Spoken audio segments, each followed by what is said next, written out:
Hari ini sambungan firman Tuhan saudaraku pada tanggal 1 di mana dikatakan kita harus memiliki visi ke depan. Visi itu harus jelas, visi itu terang, sehingga hidup dalam hati kita rindu memilikinya, sehingga seolah-olah sudah kita kandung, sudah jaya dalam hidup kita, maka Tuhan akan membawanya menjadi kenyataan. Dalam segala sesuatu yang sudah dikandung pasti dilahirkan. Seperti seorang ibu yang sudah mengandung, dia mesti melahirkan. Demikian kalau kita mengandung, saudaraku, janji-janji Tuhan di dalam hidup kita, yang berarti kita sangat merindukannya, dan kita percaya penuh jaya dalam hidup kita. Kita bayangkan siang dan malam, hidup dalam hati kita siang dan malam, maka Tuhan akan membawanya menjadi kenyataan. Karena ada kuasa dalam iman. Karena iman itu berdasar pada firman Tuhan. Itu sebabnya saudaraku, visi kita itu juga bukanlah ambisi pribadi kita. Bukan, saudaraku. Bukanlah ambisi pribadi kita untuk membesarkan diri. Bukan. Tetapi sebagaimana dikatakan firman Tuhan itu, saudara, Roh Kuduslah yang memberikan penglihatan. Roh Kuduslah yang memberikan visi-visi kepada kita, ya, mimpi-mimpi kepada kita. Dan sepanjang kita terus, saudaraku, memegang penglihatan tersebut, mimpi-mimpi tersebut, saudara, itu menjadi visi kita, maka hal tersebut pasti menjadi kenyataan di dalam hidup kita. Amin. Tidak salah juga memiliki visi yang badaniah, saudaraku, ya. Saudara, sepanjang itu daripada Tuhan, tetapi sebagai anak-anak Tuhan, saudaraku, fokus hidup kita ini adalah untuk Tuhan semuanya. Amin, saudara. Ya, amin, saudara.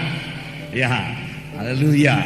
Ya, jadi fokus hidup kita ini yang terutama kita pikirkan, yaitu pekerjaan Tuhan. Kita sampai kepada maksud Tuhan. Terlebih-lebih lagi saudara kita ini yang sudah hidup pada akhir zaman ini, di mana hari-hari kedatangan Tuhan sudah begitu hampir.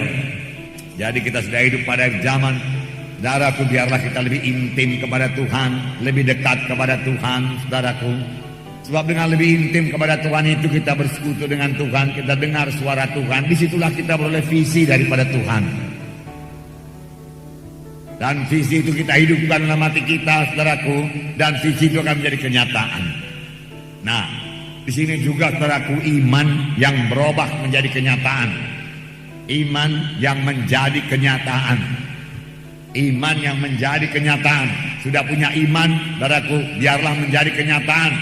Bagaimana jalannya? Sederhana saja. Tidak sulit. Tidak ada yang sulit firman Tuhan ini sepanjang Roh Kudus menerangkannya kepada kita. Amin. Tetapi kalau Roh Kudus tidak membukakan rahasia firman Tuhan, sangatlah sulit dimengerti firman Tuhan ini. Ahli-ahli teologi akal manusia saja tidak dapat mengertinya. Tetapi kalau Roh Kudus memberikan wahyu, saudaraku, terang semua firman Tuhan. Dalam mengetahui Ibrani 11 ayat 1 berkata mengenai iman, di mana dikatakan iman adalah dasar dari segala sesuatu yang kita harapkan dan bukti daripada segala sesuatu yang tidak kita lihat. Bukti daripada segala sesuatu yang tidak kita lihat. Jadi kalau yang namanya iman itu belum kita lihat secara badani, tapi maunya kita lihat secara rohani. Ini yang dinamakan visi. Sudah hidup dalam roh kita, dalam pikiran kita, dalam hati kita, tetapi belum jadi kenyataan dalam dunia badani ini.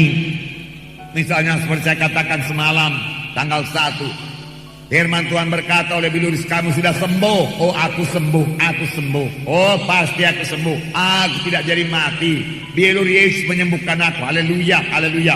Tapi penyakit masih terasa, badan masih lemah. Bagaimana membawanya kepada kenyataan supaya badan ini kuat, penyakit itu hilang, supaya apa yang tidak dilihat itu menjadi kita lihat, ya. supaya apa yang kita harapkan itu dasar dari segala sesuatu yang kita harapkan itu menjadi kenyataan. Jadi bagaimana merubah iman ini jadi kenyataan, ya, harus jadi nyata. Untuk itu kita harus punya iman. Memang melalui iman itulah Tuhan bekerja. Itu sebabnya firman Tuhan berkata, tanpa iman mustahil orang berkenan kepada Allah. Berarti orang yang menghampiri Allah wajib percaya bahwa Allah itu ada, dan dia memberi pahala kepada orang yang sungguh-sungguh mencari dia, sungguh-sungguh percaya, sungguh-sungguh berpegang kepada firman-Nya. Dan Tuhan tidak pernah melakukan satu apapun kepada anak-anaknya, saudaraku, tanpa iman pribadi mereka. Jadi setiap anak-anak Tuhan harus punya iman. Saudara harus punya iman. Mengapa? Kalau tidak punya iman mustahil. Mustahil dapat berkat Tuhan kalau tidak punya iman. Mustahil saudaraku dapat kesembuhan kalau tidak punya iman. Harus punya iman.